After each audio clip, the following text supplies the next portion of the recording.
वर्ष का 22वां सप्ताह, इतवार, वर्ष सी। पहला पाठ। मनुष्य का अहंकार झूठ पर आधारित है, क्योंकि वह अपने से कुछ नहीं कर सकता। जो विनम्र हैं, वे मनुष्यों में लोकप्रिय हैं तथा वे ईश्वर के कृपा पात्र बन जाते हैं। यीशु ने पर्वत प्रवचन में विनम्र लोगों को धन्य कहा है। धन्य है वे जो अपने को दीनहीन समझते हैं, स्वर्ग राज्य उन्हीं का है। प्रवक्ता ग्रंथ। नम्र बन जाओ और प्रभु तुम पर दया दृष्टि करेगा। हे पुत्र, नम्रता से अपना व्यवसाय करो और लोग तुम्हें दानशील व्यक्ति से भी अधिक प्यार करेंगे। तुम जितने अधिक बड़े हो, उतने ही अधिक नम्र बनो, इस प्रकार तुम प्रभु के कृपा पात्र बन जाओगे।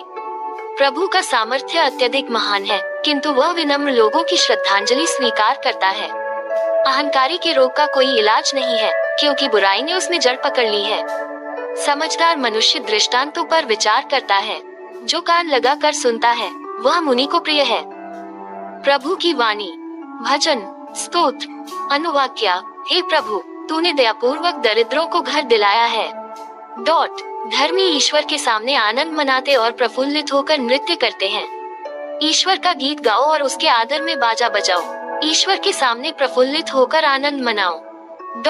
ईश्वर अपने मंदिर में निवास करता है। वह अनाथों का पिता है और विधवाओं का रक्षक। वह निर्वासितों को आवास देता और बंदियों को छुड़ाकर आनंद प्रदान करता है। हे ईश्वर, तूने भरपूर पानी बरसा कर अपनी थकी मांदी प्रजा को नवजीवन प्रदान किया। तेरी प्रजा ने वहाँ अपना घर बना लिया है और तू वहाँ दयापूर्वक दरिद्रों का भरण पोषण करता है। दूसरा पाठ। संत पौलुस सिनाई पर्वत के विधान तथा यीशु मसीह द्वारा प्रवर्तित विधान की तुलना करते हैं। पुराना विधान लोगों में आतंक उत्पन्न करता था, किंतु नया विधान हमें आभ्यंतर शांति प्रदान करता है। इब्रानियों के नाम पत्र।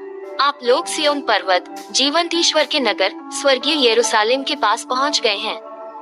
आप लोग ऐसे पर्वत के निकट नहीं पहुंचे हैं जिसे आप स्पर्श कर सकते हैं। यहाँ न तो सिनाई पर्वत की धधकती अग्नि है और न काले बादल, न घोर अंधकार, बवंडर, तुरही का निनाद और न बोलने वाले की ऐसी वाणी जिसे सुनकर इजरायली विनय करते थे कि वह फिर हमसे कुछ न कहे।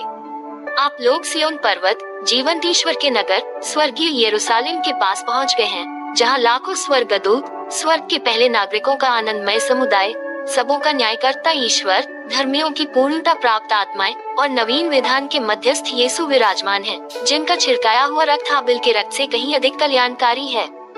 प्रभु की वाणी। जय घोष। Alleluia, alleluia. यदि कोई मुझे प्यार करेगा तो वह मेरी शिक्षा पर चलेगा। मेरा पिता उसे प्यार करेगा और हम उसके पास आकर उसमें निवास करेंगे। अल्लेलुया। सुसमाचार। प्रस्तुत सुसमाचार में यीशु अतिथियों को मुख्य स्थान चुनते देखकर उन्हें विनम्रता का उपदेश देते हैं और वह अपने निमंत्रण देने वाले को परोपकार का परामर्श देते हैं। लूकस के अनुसार पवित्र सुसमाचार। जो अपने को बड़ा मानता है वह छोटा बनाया जाएगा और जो अपने को छोटा मानता है वह बड़ा बनाया जाएगा। किसी विश्राम के दिन यीशु एक प्रमुख फरीसी के यहाँ भोजन करने गए। वे लोग उनकी निगरानी कर रहे थे। यीशु ने अतिथियों को मुख्य स्थान चुनते देखकर उन्हें ये दृष्टांत सुनाया, विवाह में निमंत्रित होने पर सबसे अगले स्थान पर मत बैठो। कहीं ऐसा न हो कि तुमसे प्रतिष्ठित कोई अतिथि निमंत्रित हो और जिसने तुम दोनों को निमंत्रण दिया है वह आकर तुमसे कहे, इन्हें अपनी जगह दीजिए, और तुम्हें लज्जित होकर सबसे पिछले स्थान पर बैठना पड़े। परंतु जब तुम्हें निमंत्रण मिले तो जाकर सबसे पिछले स्थान पर बैठो, जिससे निमंत्रण देने वाला आकर तुमसे यह कहे, बंधु आगे बढ़कर बैठिए। इस प्रकार सभी अतिथियों के सामने तुम्हारा सम्मान होगा। क्योंकि जो अपने को बड़ा मानता है वह छोटा बनाया जाएगा और जो अपने को छोटा मानता है वह बड़ा बनाया जाएगा। फिर यीशु ने अपने निमंत्रण देने वाले से कहा, जब तुम दोपहर या शाम का भोज दो तो न तो अपने मित्रों को बुलाओ और न अपने भाइयों को, न अपने कुटुंबियों को और न धनी पड़ोसियों को, कहीं ऐसा न हो कि वे भी तुम्हें निमंत्रण देकर बदला चुका दें। पर जब तुम भोज दो तो कंगालों, लूलों, लंगड़ों और अंधों को बुलाओ। तुम धन्य होगे कि बदला चुकाने के लिए उनके पास कुछ नहीं है, क्योंकि धर्मियों के पुनरुत्थान के समय तुम्हारा बदला चुका दिया जाएगा। प्रभु का सुसमाचार। बुक्स मनन चिंतन। ईश्वर सभी के हृदय के रहस्य जानता है। हम मनुष्य केवल दूसरों के बाहरी व्यवहार से उनके बारे में निर्णय करते हैं या अपनी राय बनाते हैं। कभी कभी हम किसी की वास्तविकता नहीं जानते और न जानना चाहते, लेकिन ईश्वर सब जानता है। नाकेदार लेवी को सभी बुरा मानते थे और शायद उससे ईश्वर विनम्र हृदय से अति प्रसन्न होता है। कहा जाता है कि विनम्रता ही महानता की ओर बढ़ने का पहला कदम है। संसार के इतिहास में प्रभु यीशु के अलावा और कोई नहीं हुआ जिसने संसार को विनम्रता का सर्वश्रेष्ठ पाठ पढ़ाया हो। उनका सारा जीवन विनम्रता का जीवंत उदाहरण था। फिलिपियों को लिखते हुए संत पौलुस प्रभु यीशु की इसी महानता का बखान करते हैं। वे कहते हैं, वह वास्तव में ईश्वर थे और उनको पूरा अधिकार था कि वह ईश्वर की बराबरी करें। फिर भी उन्होंने दास का रूप धारण कर तथा मनुष्यों के समान बनकर अपने को दीनहीन बना लिया। फिलिपियो स्माइली फेस। उन्होंने सारी सृष्टि का राजा होते हुए भी जन्म लेने के लिए कोई राजघराना नहीं बल्कि साधारण से गौशाला की साधारण सी चरनी को चुना। उन्होंने जीवन के हर कदम पर दुनिया को विनम्र बने रहने की सीख दी। वही प्रभु आज हमें विनम्रता से अपना स्थान सबसे पीछे चुनने के लिए पुकारते हैं।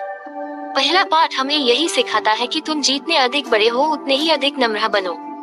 आमतौर पर ऐसा देखा जाता है कि आंधी के समय जो पेड़ झुकता नहीं है वह टूट जाता है। यही सत्य मनुष्यों पर भी लागू होता है। जो व्यक्ति महत्वपूर्ण व बड़ा बन जाता है तो अगर वह विनम्र नहीं होगा, अहंकारी होगा तो बर्बाद हो जाएगा। अहंकार वास्तव में विनम्रता का विपरीत है और यह एक बीमारी के समान है जिसका अंत विनाश ही होता है। इससे पहले कि परिस्थितियां हमारे अहंकार को तोड़कर हमें विनम्रता का सबक सिखाएं, उससे पहले हमें स्वयं विनम्रता की राह चुन लेनी चाहिए।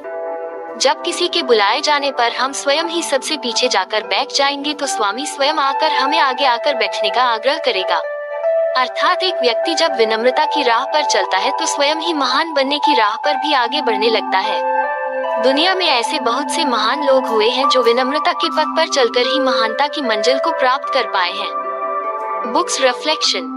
God the Father is the creator and sustainer of this world. He desires that we take care of